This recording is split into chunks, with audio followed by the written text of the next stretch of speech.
سب سے پہلے تو شکر گزار ہوں ڈاکٹر عمیر محمود صدیقی صاحب کا کہ آپ نے اس خوبصورت سلسلے کا آغاز کیا اور بڑی ہی چنیدہ کتب اور چنیدہ شخصیات کو مدعو فرماتے ہیں اور بڑی علمی مجالس ہوتی ہیں۔ ہم کتب کا مطالعہ کرتے ہی رہتے ہیں۔ بعض کتب ایسی ہوتی ہیں کہ وہ ایک پرپس بلڈنگ کی طرح سے ہوتی ہیں، جیسے اگر یہ بلڈنگ ابتدائی طور پر ایک ادارے کے لیے بنائی جاتی تو اس بلڈنگ میں ہمیں زیادہ سہولیات مل جاتی ایز این انسٹیٹیوشن۔ اب ایک ادارے کے لیے کہ بلڈنگ نہیں بنی ہوئی اور ہم اس میں ادارہ چلاتے ہیں تو پھر ہمیں بہت ساری آلٹریشن کرنی پڑتی ہے، محنت زیادہ کرنی پڑتی ہے اور نتیجہ حاصل وہ نہیں ہوتا۔ اسکولز کا ذکر کیا، اکثر اسکولز جو ہوتے ہیں آپ نے دیکھا ہوگا کہ جیسے علیمیہ ہے ایک پرپس بلڈنگ ہے، آپ کو ہاسٹلز کا الگ سیکشن ہے، کلاسز کا الگ سیکشن ہے۔ اسی طرح سے اسکولز کی ہم بات کرتے ہیں تو وہاں پہ بھی گراؤنڈ، کلاسز سب کا الگ سیکشن ہوتا ہے۔ کتاب کو بھی اس انداز سے ہونا بہت ضروری ہوتا ہے کہ اگر کتاب ایک دعوت کے لیے لکھی گئی ہے اور اس کے آڈینس، اس کے ریڈرز اور اس کی جو مخاطب ہیں وہ مسلمان نہیں ہیں، غیر مسلم ہیں اور اسلام سے متعلق جاننا چاہتے ہیں، تو لازم ہے کہ ہمارا ٹیکسٹ، ہماری آئیڈیالوجی، ہمارے تھاٹس، ایون کہ ہمارے ورڈز مطابقت رکھیں اس آڈینس کے ساتھ کہ جن سے ہمیں کچھ ریسیو کرنا ہے۔ میں نے کتاب کو بالاستیاب مطالعہ کیا، اس کو پڑھا، بعض لائنیں تو ایسی تھیں جن کو میں نے بار بار پڑھا اور مجھے شرح صدر ہے کہ یہ پرپس بلڈنگ کی طرح سے ایک پرپس بلڈ بک ہے۔ اس کا کسی بھی ٹاپک کو آپ لے لیجئے، کسی بھی موضوع کو لے لیجئے، اتنی خوبصورت، جامع۔ First of all I would like to appreciate the language, coherent, lucid, clear language, ordinary نہیں، سمپل، مشکل نہیں، بیوٹیفل، ایک شستہ انگریزی جسے آپ کہیے، شگفتہ اردو جسے ہم کہتے ہیں، شستہ معیاری انگریزی پڑھنے کو بہت کم ملتی ہے۔ اس کتاب کی باقی تو ہم اعتبار سے گفتگو کر لیں گے، فنی اعتبار سے آپ دیکھیں موضوع کا آغاز ہونا، کیونکہ طلبہ موجود ہیں اس لیے میں کہہ رہا ہوں، موضوع کا آغاز کیسے ہو، سبسٹینس کیسے دیا جائے، اور اس کا اختتام جس کو ہم کہتے ہیں پنچ لائن، تو وہ پنچ لائن ایسی ہو کہ وہ موضوع اپنے مقصد کو حاصل کر لے۔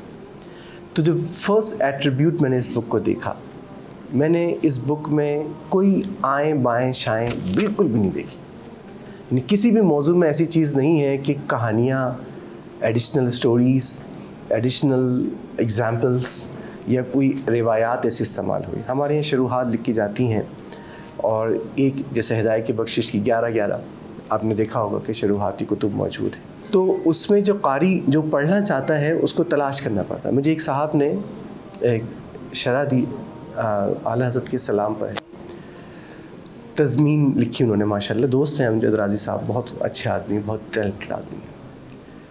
آپ یقین کیجئے وہ تضمین شروع ہوئی 140ویں پیج پر اور اس سے قبل تمہید اور تمام تر وہ گفتگو تھی کہ اچھا میں تضمین پڑھنا چاہ رہا تھا اور میں پڑھتے پڑھتے 100، 80، 90 میں پہنچ گیا، اس کے بعد ملا۔ دوسری چیز ہمیں جو سمجھنی ہے، ہم انگریزی میں ایک لفظ یوز کرتے ہیں ریپو بلڈنگ، کمیونیکیشن کا ایک بہت بنیادی اصول ہے۔ یہ ریپوٹیشن سے نہیں ہے، یہ ریپو، RAPPORT، یہ آپ لوگ نیٹ پہ سرچ کیجئے گا کہ ریپو بلڈنگ کی اصولیات کیا ہوتے ہیں۔ کسی بھی موضوع کو آغاز کرنے سے قبل کمیونیکیشن کا بنیادی اصول یہ ہوتا ہے کہ آپ ریپو بلڈنگ کریں۔ مطلب کیا کہ جو سننے والا آپ کی گفتگو کو سننے کے لیے آمادہ ہو، ٹرسٹ کرے آپ کی باتوں کو اور ایک ایفینٹی محسوس کرے وہ آپ کے ساتھ۔ جیسے ہم پاکستانی لوگ کسی غیر یورپین کنٹریز میں جائیں، جرمنی میں احمد جائے پڑھنے کے لیے، اور وہاں پہ سے کھارا در کا کوئی مل جائے، تو اب صرف اسی خاصیت خصوصیت کی وجہ سے یہ ان کی باتیں سنیں گے. اس کو کہتے ہیں ریپو بلڈنگ. تو جو چیز اس بک میں ہے، وہ جو مین ایلیمنٹ ہے وہ یہ ہے کہ حضرت نے ان کا کانفیڈنس حاصل کیا ہے.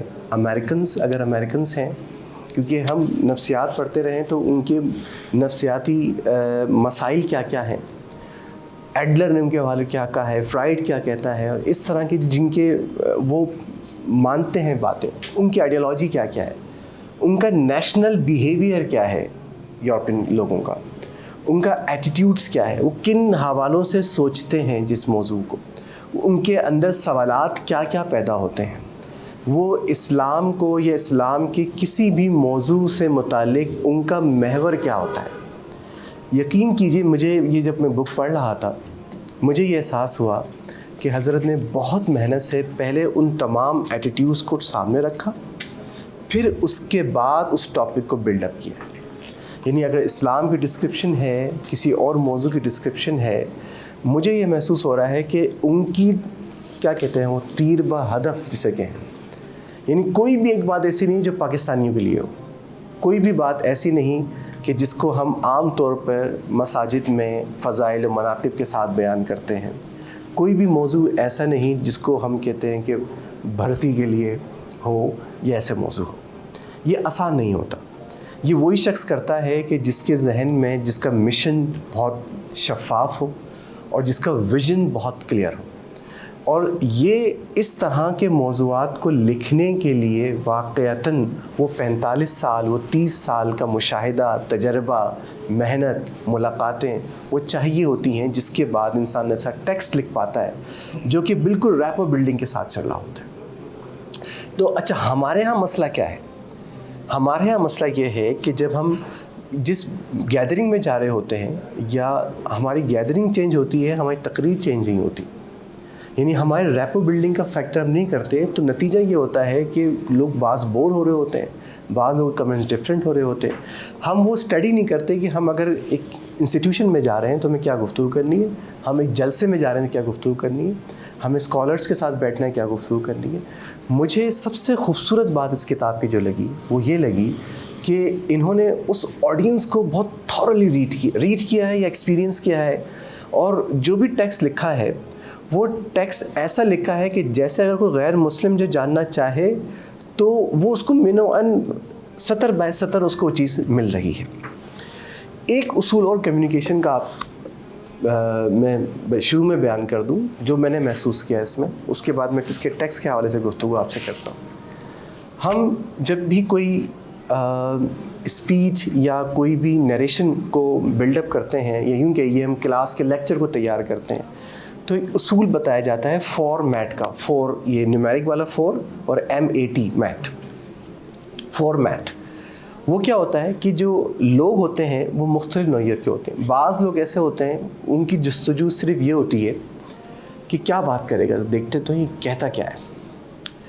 وہ ان کا پورا جو فوکس ہوتا ہے وہ واٹ پہ ہوتا ہے کہ واٹ از دیئر، کہ کیا بات ہے.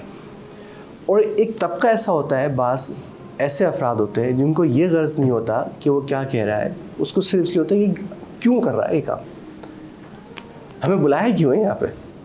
اچھا، ہم تو جیسے اسٹوڈنٹس کی ہم بات کریں، ہمارا تو یہ پیریڈ تھا یار کیوں بلا رہے، تو وہ وائی پہ فوکس کرتے ہیں. اور جب ان کو پوری گفتگو میں وائی نہیں ملتا تو پھر وہ ناکام و نامراد اور بے چین رہتے ہیں. اسی طرح سے ایک طبقہ یہ ہوتا ہے، اور یہ ہر سوسائٹی میں پائے جاتے ہیں، کہ جن کو نہ تو وائی سے غرض ہوتا ہے نہ تو واٹ سے غرض ہوتا ہے. وہ پرکھنا چاہتے ہیں کہ یہ کرتا کیسے ہے اور اس نے کس طرح سے اس کو یہ معاملہ کرے گا. یعنی وہ شخصیت کو کبھی جاننا چاہتا ہے، کبھی اس کا ٹیسٹ کرنا چاہتا ہے. وہ ہاؤ پہ فوکس کر رہا ہوتا ہے کہ یار یہ موضوع ہے تو اس موضوع کو کیسے ہم بتائیں گے. اور ایک طبقہ جو ہمارے یہاں بہت پایا جاتا ہے وہ یہ ہے کہ واٹ ایف نہیں کریں تو، اور میں نہیں آؤں گا تو، میں نہیں مانوں گا تو، اور اگر میں نہیں سنوں گا تو تو یہ 4 چیزیں جب کسی ٹیکسٹ میں کسی مضمون میں موجود ہوتی ہیں تو بیسیکلی آپ سائیکلوجیکلی ایک اسکوائرلی نیشن کو اٹریکٹ کر رہے ہوتے ہیں. آپ کسی کے ہاتھ میں بک دیتے ہیں یا تو وائی والا ہوگا یا واٹ والا ہوگا یا ہاؤ والا ہوگا واٹ ایف والا ہوگا, اور جب اس کے ہاتھ میں کتاب دے رہے ہیں آپ کو پتہ ہے کہ یہ دعوت کے لیے, یہ میرے مسلک کے لیے نہیں ہے, یہ میرے مشرب کے لیے نہیں ہے, اور یہ میرے کسی خاص موضوع کے لیے نہیں, یہ اسلام کی دعوت کے لیے ہے. اس کے لیے آپ نے اس کے ذہن کو رکھنا ہے کہ جو اسلام کو جاننا چاہتا ہے وہ اللہ کے متعلق اس کو کیا چیز دینی چاہیے انیشیلی, رسالت سے متعلق اسے کیا بات بتانی چاہیے. وہ سپریم کورٹ کا جج ہو سکتا ہے, وہ پریزیڈنٹ ہو سکتا ہے, وہ پرائم منسٹر ہو سکتا ہے, تو اس کے لیے کون سے ایسے موضوعات ہیں جو موجود ہونے چاہیے. میں نے چند ایک موضوعات حضرت کے لکھے ہوئے پڑھے. مجھے ایک تو ریپو بلڈنگ بہت کلوز, بہت اچھی نظر آئی, اور مجھے یہ احساس ہوا کہ ہم بھی کوئی آرٹیکل لکھیں اور ہم بھی کوئی مضمون لکھیں تو ہم پہلے قلم روکیں, پہلے ہم اس پہ غور کریں ہم کس کے لیے لکھ رہے ہیں اور ہمیں کن الفاظ کو کیسے استعمال کرنا چاہیے. دوسری چیز یہ کہ انہوں نے جس موضوع کا انتخاب کیا ہے انیشیلی, آپ دیکھیں یہ بک میں کھولتا ہوں اور اس میں سب سے پہلی جو پیراگراف ہے یہاں سے شروع ہوتا ہے, بلکہ یہ ایکنالجمنٹ کے جو پیج ہوتے ہیں. میں زیادہ طور پہ سمجھتا ہوں کہ میں اس ٹیکسٹ کو پیراگراف کو پڑھتا ہوں کہ کسی بھی غیر مسلم کو اس بات کے لیے آمادہ کرنا کہ کتاب پڑھ لے, یہ پیراگراف ہی کافی ہے.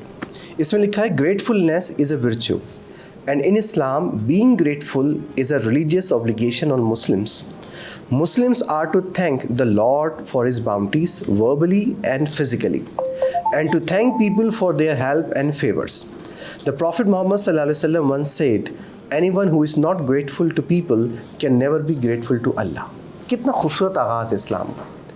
انگریزی اسکولوں میں پڑھایا جاتا ہے ایٹیٹیوڈ آف گریٹیٹیوڈ, یہ ایک سلوگن ہے. تو گریٹیٹیوڈ کا ایٹیٹیوڈ جو نا وہ ہر جگہ پڑھایا جاتا ہے, بعض ویسٹرن میں تو بہت ہی کانسیپٹ ہے. حضرت نے بہت خوبصورتی سے نفس کو پکڑا کہ گریٹیٹیوڈ کا جو تھینک کا جو ایلیمنٹ ہے, اور اس میں کہیں ریلیجن نہیں ہے سچ, آخر میں انہوں نے ریلیجن ڈسکس کیا ہے, لیکن it is a very soft and beautiful start of the جو بھی فلو ہونا ہے. اس کے بعد حضرت نے بہت اچھی لائن لکھی, اور میں اس کو اب آپ دیکھیں اس تناظر میں کہ اس کو پڑھنے والا غیر مسلم ہے. ہو سکتا ہے وہ دھیریا ہو, بالکل وہ اسلام سے یا دین سے برگشتہ شخص ہو, اور ہو سکتا ہے بہت زیادہ سخت مزاج بھی ہو. اور اس کے پہلے پیج پہ ہی لکھا ہے اباؤٹ دا ٹائٹل کہ the title of this book also reflects my sincere intent to invite you to study Islam rather than to impose on you its beliefs. بہت کلیئرلی انہوں نے لکھا, یعنی سمجھے انہی کے الفاظ انہی پر لوٹا دیے کہ آپ یہ کتاب پڑھنے جا رہے ہیں, اس میں صرف اسٹڈی کے لیے ہے جس کا وہ دعویٰ کرتے ہیں. پھر بڑی ٹیکٹفلی آپ نے یہاں پہ کی ٹرمز دے دی گئی ہیں, اور مجھے یہ بہت خوبصورت لگی حضرت کی یہ بات کہ ہم عام طور پر انگلش بک میں PBUH piece be upon him اور SAW یوز کرتے ہیں. یہاں پہ سیلوٹیشنز پورا صلی اللہ علیہ وآلہ وسلم رحمۃ اللہ تعالیٰ علیہ اور تمام چیز لکھی ہوئی, اور ویری نائسلی آپ نے اس کے پہلے ڈسکرائب کر دیا کہ دین, حلال, حرام اور تمام ٹرمینالوجیز, تاکہ اگر کوئی جاننا چاہتا ہے وہ انگلش پڑھ لے, اردو کو چلے نہیں پڑھے, لیکن ہم درود کا جو ایلیمنٹ ہے اس کو اسکپ نہ کریں. ابھی کتاب شروع نہیں ہوئی ہے, اسلام سے لوگ ڈرے ہوئے ہیں اور اسلام سے خوفزدہ ہوتے ہیں. انہوں نے سب سے پہلے موضوع بنایا ریزن فار رائٹنگ دس بک, اور ریزن رائٹنگ دس بک کے بعد جو انہوں نے حملے کیے ہیں وہ سارے انہوں نے وہ معاملات کیے ہیں جو کہ وہ چاہتے ہیں. کیا ریزن ہے؟ To show my love for all people, پہلا ریزن. دوسرا ریزن کیا ہے؟ To clear up misconceptions and misunderstandings about Islam, یعنی وہ تمام باتیں جو کہ معروف ہیں وہاں پہ. To fulfil people's desire for Islamic knowledge, to enhance the knowledge of Islam. پھر آ گیا reason for reading this book, یعنی یہ وہ ریپو بلڈنگ کی جو بات میں کر رہا تھا. اب کیوں پڑھوں میں کتاب, وائی والا ایلیمنٹ ہے. سب سے پہلا ریزن انہوں نے مینشن کیا ہے یہاں پہ, to contribute towards achieving global peace and security. اس کے بعد انہوں نے دوسرا ریزن مینشن کیا ہے, to maintain a healthy and progressive society. اسی بات دین کی ہو رہی ہے, لیکن بڑے شوگر کوٹڈ اور بڑے جو ہے میٹھے انداز میں انہوں نے جو ہے وہ وہاں پہ تابڑ توڑ حملے. اچھا, to obtain answers to specific questions. to fulfill personal, private and business needs. The purpose of reading. To find possible solution to personal problems through Islam. اور پھر آخر میں کنکلوڈ انہوں نے بہت خوبصورت کیا ہے آخر کا paragraph. We alone will bear the consequences for all our choices. Therefore, whatever path we choose for success, we must choose wisely and make our decision only after obtaining complete information and knowledge. I will not mind even if you reject Islam because of your understanding of it. However, I humbly request you not to reject Islam without first knowing about it. This will require an unbiased study of Islam, a commitment to learn the truth, and a genuine desire for ultimate success. Here my obligation is only to put all the facts regarding Islam on paper, plainly and simply. بہت خوبصورت بات کی, کیونکہ پڑھا لکھا اگر کوئی liberal ہوگا جو ہیومن رائٹس کے چھولے بیچتا ہے, وہ ضرور اس پہ پڑھنے کے بعد ان سے تو خیر متفق ہو جائے گا کہ آدمی اچھے ہیں, کہ یہ جو ہے ریجٹ نہیں ہے, یہ جو ہے وہ سننے والے شخص ہیں. And that's how we should proceed. اگر ہم اسٹوڈنٹس ہیں, اگر آگے کام کرنا ہے تو یہ طریقہ کار ہے. آگے چلتا ہے, یہاں اس کے بعد ان کا کانٹینٹ شروع ہو رہا ہے, اور یہ چیپٹر نمبر 1 ہے. پیج نمبر 1 سے لے کر, اگر میں یہ کہوں کہ پیج نمبر ہسٹری آف اسلام انہوں نے پھر پیش کی ہے, اس سے پیج نمبر 1 سے پیج نمبر 26, ان 25 پیجوں میں اسلام کی خوبصورت ترین ڈسکرپشن ہے. اتنی مزیدار کہ آپ بار بار پڑھیں, اور ایسی سافٹ اور ایسی سمپل کہ لگے گا کہ کسی کلین شیون سوٹڈ بوٹڈ نے جو ہے نا اس کو لکھا ہے, جو کہ کسی جو ہے نا بزرگ سے نہیں ملا. تو بہت ہی خوبصورت ڈسکرپشن ہے. اچھا بات کیا ہے؟ بات وہی ہے کہ آپ کس سے مخاطب ہیں, اور وہاں کو اگر اسلام کی ڈسکرپشن آپ کو دینا ہے تو آپ کو یہاں والی نہیں دینی, آپ کو وہاں والی دینی ہے. کچھ مائنر چیزیں ہیں, میں یہاں پہ چاہوں گا کہ اس کو میں شیئر کروں, کہ اس میں انہوں نے اسٹارٹ یہاں سے لیا ہے, Islam is aware of the problems man encounters in life. جو یورپ کا سائیکلوجیکل ڈیزیزز کا مسائل ہیں, میرے خیال سے ہر تیسرے میں سے 2 لوگ سائیکلوجیکل ڈیزیز کے شکار ہوتے ہیں, اور یہیں سے آپ نے ایڈریس کیا ہے. And provides practical solutions. It takes into consideration all aspects of human life and provides guidance accordingly. Islam is completely in sync with human nature. In sync with human nature, because the creator of both one is the same. Who else can know better than our Lord, who prepared the message that so perfectly fits our nature. پھر انہوں نے یہ بات آگے کی ہے کہ our physical and mental state is not an enigma to Islam. کہ ہماری جسمانی حالت اور ہماری ذہنی کیفیت اسلام میں کوئی سیکریٹ, کوئی ان ٹچ موضوع نہیں ہے. اچھا, یعنی پہلی بات کہ اسلام کی ڈسکرپشن کس طرح سے کی جا رہی ہے کہ مینٹل, یہاں پہ کوئی فضائل مناقب نہیں ہے. میں بات کر رہا ہوں کہ جس کو آپ اسلام کی طرف دعوت دینا چاہ رہے ہیں تو اس کو مخاطب کس انداز سے کرنا ہے. And thus the duties prescribed and demands put forth are just and practical. Man's weakness are not foreign to Islam. Flexibilities in Islam are designed in the light of our shortcomings. وہ تمام باتیں جو انسان سوچتا ہے یار اس flexibility ہونی چاہیے, شارٹ کمنگس کو کیئر رکھنا چاہیے, ہماری مینٹل اسٹیٹ کو دیکھنا چاہیے, سائیکلوجیکل اسٹیٹ کو دیکھنا چاہیے.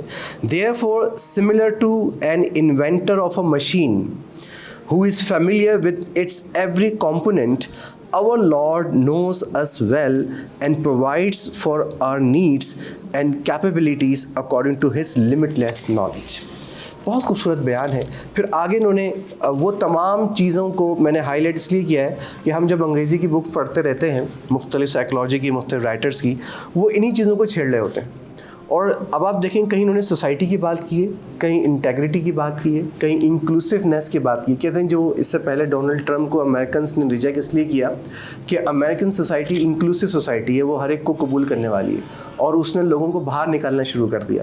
تو اس ایٹیٹیوڈ جو تھا یہ نیشنل بیہیویئر کے اگینسٹ تھا امریکن سے, تو اس لیے اس کے خلاف یہ معاملہ بھی بنا.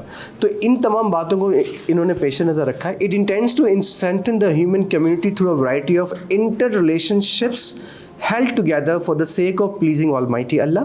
Islam promotes human-to-human interaction based on equality, dignity, love and mutual respect. یہ قرآن کی آیات آپ نے کوٹ کی ہیں. It does not advocate individualistic اور سیلفش ایٹیٹیوڈ. یہ وہ چیزیں ہیں جو رذائل ہیں وہاں کی سوسائٹی کے قطع نظر مذہب کے, اور انہی بری خصلتوں کو حضرت نے اسلام کے تعارف کے طور پر پیش کیا ہے. یہ کمال ہے.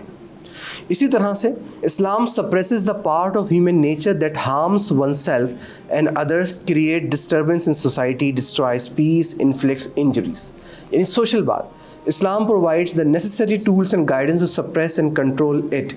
Those who succeed in suppressing نفس امارہ کا انہوں نے بہت خوبصورت ذکر کیا ہے کہ وہ ایپٹائٹ اور وہ ایک نیچر جو آپ کو خراب کرے, آپ کی سوسائٹی کو خراب کرے, اسلام اس کو ایڈریس کرتا ہے.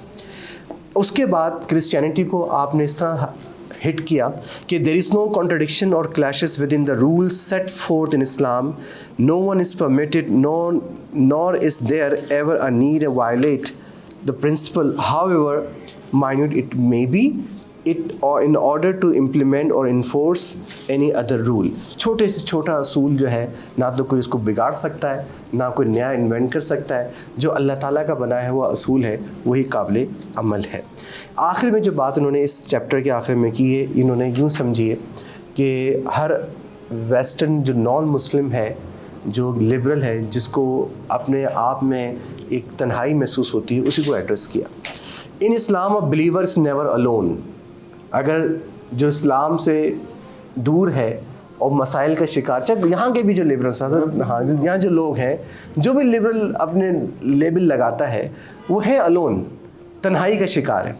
اسی کو حضرت نے یہ مینشن کیا, اسلام a believer is never alone. Islam understands that loneliness is one of the causes of many setbacks in life.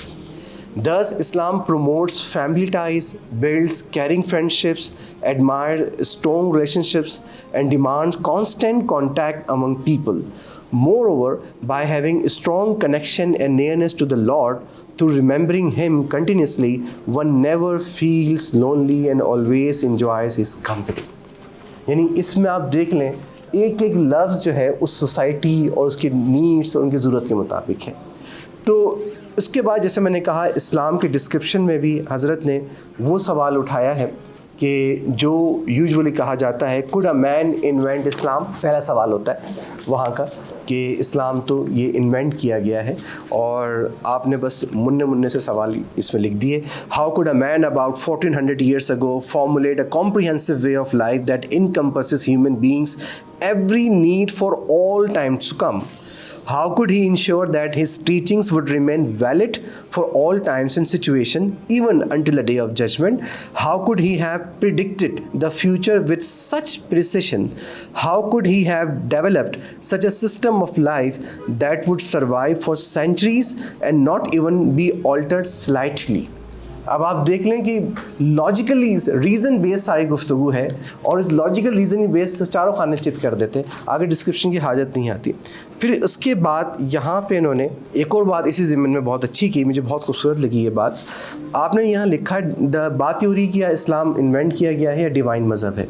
The declaration of faith verbally fulfills the requirement of entering into Islam and becoming a member of the Muslim community and brotherhood.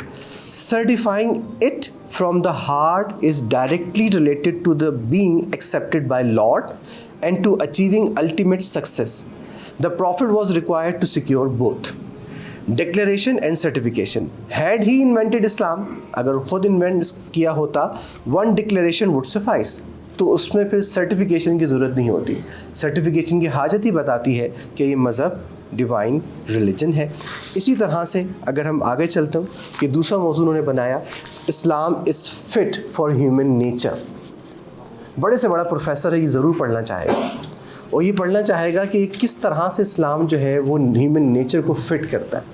اور آپ نے بڑا خوب fit کیا ہے ویسے, اور یہاں پہ آپ نے جو لکھا ہے فار اینی سسٹم, یعنی تمام مذاہب کا رد اس پیراگراف میں موجود ہے. میں پڑھنا چاہ رہا ہوں.